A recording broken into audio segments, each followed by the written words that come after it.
Doctor साहब, मैं एक चीज जानना चाह रहा था आपसे कि आज इनफर्टिलिटी की जो समस्या है ना, बहुत तेजी से समाज में फैलती जा रही है। हर तीसरे चौथे कपल को ये समस्या होती जा रही है। तो उसमें हमारा ये आईपल्स, जैसा आपने बताया था कि आईपल्स बहुत जबरदस्त काम करता है, तो ये किस तरह से रोल अदा करता है इनफर्टिलिटी के अंदर? देखो ऋषि, पहली चीज तो आप और मैं, हम भगवान नहीं बन सकते अगर हमारी जिंदगी के अंदर में बच्चे नहीं लिखे हुए हैं, राइट। उसमें आप और मैं कुछ नहीं कर सकते। लेकिन ये आपको और मुझे भी नहीं मालूम है कि बच्चे होंगे कि नहीं होंगे, राइट। ट्राई तो हर इंसान करता है। एक बच्चे को पैदा होने में मेल और फीमेल दोनों का स्ट्रॉन्ग होना बहुत जरूरी है। उनकी बॉडी की, मैं अगर इसको देखो दूसरे रूप में बोलूँ, अगर मैं इस दुनिया के अंदर कोई भी जमीन बंजर नहीं होती है और कोई भी इंसान नपुंसक नहीं होता है। जो लोग आज ये बहुत कड़वा शब्द लोग बोलते हैं, ये बांझ है या ये शब्द बोल बोल के इंसान की मतलब सोच को और ज्यादा नेगेटिव कर चुके होते हैं, डिप्रेशन में डाल देते हैं। बिल्कुल बात है। मैं अपने आईपल्स जो मैंने एक्चुअली में रिजल्ट लिए हैं मैंने अभी, और इससे फायदा ये मिलता है कि सबसे पहले तो मेल इन्फर्टिलिटी पे काम करता है, स्पर्म मोलिडिटी को स्ट्रॉन्ग करता है। स्पर्म मोलिडिटी स्ट्रॉन्ग कब होगी? जब हमारी बॉडी को बेटर न्यूट्रिशन मिलेगा। लेकिन बेटर न्यूट्रिशन से पहले क्लींजिंग होनी बहुत जरूरी है। क्लींजिंग सिर्फ एक चीज की नहीं होनी चाहिए, हमारी पूरी बॉडी की क्लींजिंग होनी चाहिए, राइट। और क्लींजिंग के साथ साथ में हमारी बॉडी को vitamins, minerals, amino acid, folic acid, phytonutrients और माइक्रो न्यूट्रिएंट्स जो हमें वेजिटेबल्स, फ्रूट्स या ड्राई फ्रूट से मिला करते थे, इस दुनिया के अंदर बेरीज में बहुत पावर है। अगर मैं पुरानी चीजों में जाऊंगा तो सिर्फ बेरी यानी कि कंद मूल खाकर इंसान 100, 150, 200 साल, जो मैंने सुना है 110 साल तो मैंने दादाजी को एक्सपर्ट देखा मैंने। अगर एक इंसान जिसको लगता है मुझे स्पर्म मोलिडिटी मेरी डाउन है, मेरी इम्यूनिटी डाउन है, मेरा एनर्जी लेवल डाउन है, मेरा ब्लड सर्कुलेशन डाउन है, दोस्तों अगर आपकी बॉडी में मिनरल कैपेसिटी स्ट्रांग हो चुकी है, ऑक्सीजन सप्लाई अच्छी है, आपका ब्लड सर्कुलेशन बहुत अच्छा है, तो आपके और भी अदर चीजें सपोर्ट करती हैं। सेकेंड, लेडीज के अंदर में मानते हैं कि कंसीव हो गया, ठीक, महीने 2 महीने कई लेडीज के साथ में होता है, 1 महीने या 2 महीने या 15-20 दिन तक मालूम तो चलता है कि कंसीव हुआ और 1-2 महीने के बाद अचानक मिसकैरेज हो गया।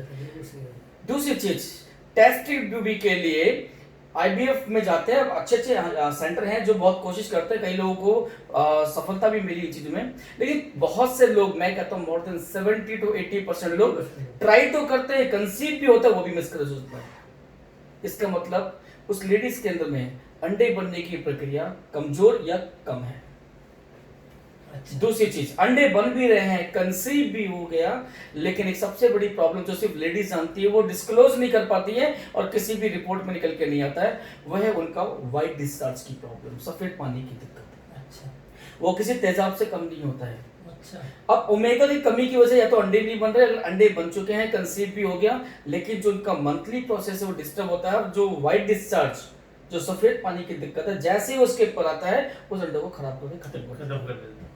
वही चीज होगी, तेजाब आप किसी चीज पर बॉडी में उसकी हर एक चीज, तासीर तो गर्म जा रही है, लेकिन बॉडी का खुद का अंदर टेम्परेचर हाई होता है। जठराग्नि जो ऊर्जा उत्पन्न करती है और बच्चे दानी कुदरत ने एक साथ जोड़ कर रखी हुई है। सोचो कुदरत कितना महान है कि एक तरफ आग भड़क रही है और एक तरफ नए इंसान का जन्म हो रहा है, लेकिन अगर ये भी भड़कने लग जाए तो वो कंसीव नहीं होगा, मिसकैरेज, राइट। लेडीज और जेंट्स जिसको लगता है हम, और आप ये नहीं कह सकते कि लेडीज में प्रॉब्लम है, जेंट्स में प्रॉब्लम है, बिल्कुल। अब छोटी सी बात है, एक तीर, एक कमान और सामने लक्ष्य, एक तीर और एक कमान और एक सामने लक्ष्य जिसको मैं पहुंचाना है वहां तक में। तीर में पावर है लेकिन कमान कमजोर है, वो छोड़ते स्पीड से भी यही गिर जाती है। और हो सकता है कमान भी स्ट्रांग है, तीर भी बहुत अच्छा है, लेकिन अगर हम स्पीड देते हैं, लेकिन सामने जो लक्ष्य है, जो बोर्ड है, वो टोटल पत्थर का हो चुका है, वो जाके जब नहीं होगा, बाकी गिर जाएगा। हमारे स्पर्म मोटिलिटी की स्पीड बहुत, हेल्दी तो होना चाहिए लेकिन स्पीड बहुत होनी चाहिए। और दूसरी बात, कंसीव करने की पावर लेडीज के अंदर में भी होनी चाहिए। कैप्चर करने के बाद स्ट्रॉन्ग ओमेगा बनना चाहिए। लेकिन इसके बाद एक चीज होती है दोस्तों, गर्भ में जो पानी इकट्ठा होता है, नोट किया होगा आपने कि कभी कभी 9 महीने से पहले 6 या 7 महीने में भी बच्चा पैदा हो जाता है। बोलते हैं पानी, सिद्ध भाषा में पानी बह गया, अच्छा। बच्चा प्री मेच्योर पैदा होता है।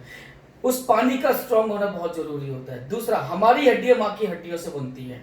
अगर माँ की हड्डियों में वो प्रॉपर्टी नहीं होगी तो बच्चे को कभी हड्डियां नहीं पहुंच पाएंगी, राइट। तो माँ की बोन डेंसिटी स्ट्रॉन्ग होनी चाहिए, माँ का मंथली बहुत नॉर्मल होना चाहिए, वाइट डिस्चार्ज की प्रॉब्लम कंट्रोल और बैलेंस होनी चाहिए, हीमोग्लोबिन स्ट्रॉन्ग होना चाहिए, डाइजेशन स्ट्रॉन्ग होना चाहिए। यही चीज आदमी में भी होना चाहिए। अगर हाइपर्स, अगर देखो डायबिटिक हो सकता है हस्बैंड हो या हो सकता है वाइफ हो सकता है वाइफ को थायराइड की प्रॉब्लम है, हो सकता है उसको शुगर डिसऑर्डर हो, या ग्लूकोज का प्रॉब्लम है, या फैटी लिवर हो, या तो फिर यूटीआई इन्फेक्शन और डिजीज को। क्या चीज हमें और आपको नहीं मालूम है। लेकिन अगर आप आईपल्स, कॉफी और आई चार्ट्स, ये 3 प्रोडक्ट हमारे आप हस्बैंड वाइफ को बोलो 3 महीने 90 डेज कंटिन्यू तीनों चीजें रेगुलर पिए। अच्छा। चाय बहुत हद तक कम कर दें, दारू पीने वाला दारू ना पिए, गुटखा खाने वाला गुटखा ना, एक सादी जिंदगी जिए, पानी की क्वांटिटी ज्यादा लें। ये 3 प्रोडक्ट कंटिन्यू लें और 3 महीने के बाद मैं इतना बोलता हूँ, दोनों अगर लेंगे उसके बाद हिल स्टेशन कहीं घर से परिवार से बाहर चले जाएं।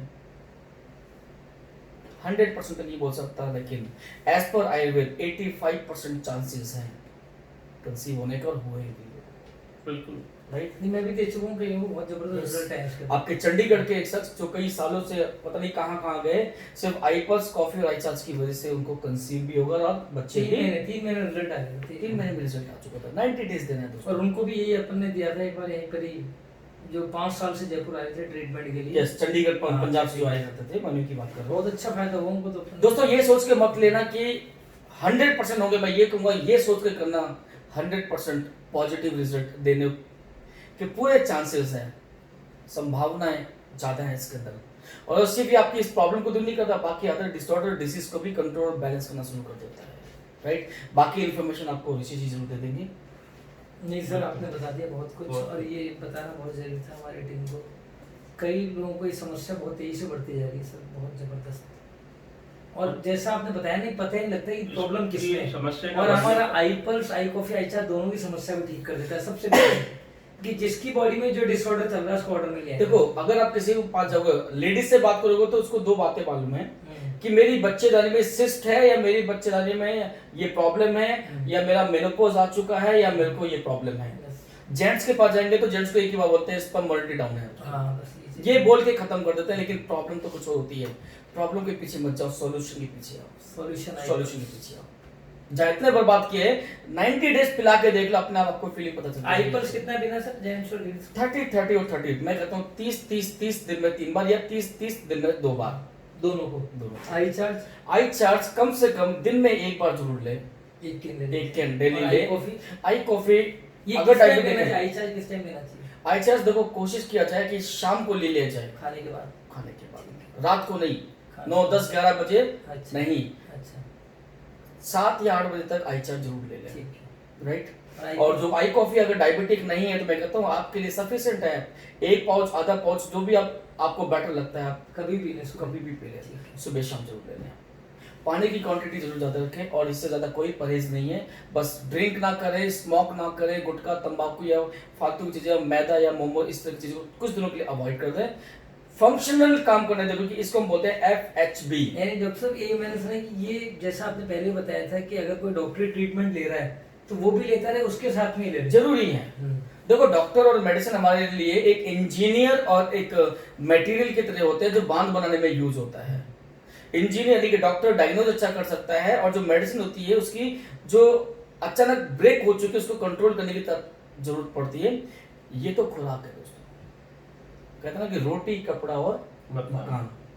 जो मकान है वो एक डॉक्टर होता है जो आपको सहारा देता है, बचाने की कोशिश करता है। कपड़े आपको मौसम की बाकी चीजों से बचा कर रखती है, और खाना, रोटी आपको खुराक देता है। हम लोग खुराक देते हैं उसकी बॉडी को, बाकी ट्रीटमेंट जो चल रही है उसको कंटिन्यू चलने दें। तो दोस्तों ये थे हमारे डॉक्टर अशोक गुप्ता जी, जो महर्षि चरक यूनिवर्सिटी के 4 साल प्रोफेसर हैं और आज इस कंपनी के Critical आयुर्वेदा मॉडर्न में। आयुर्वेदा के प्रोडक्ट से इस दुनिया को नई हेल्थ देने के एक मिशन पर निकल चुके हैं।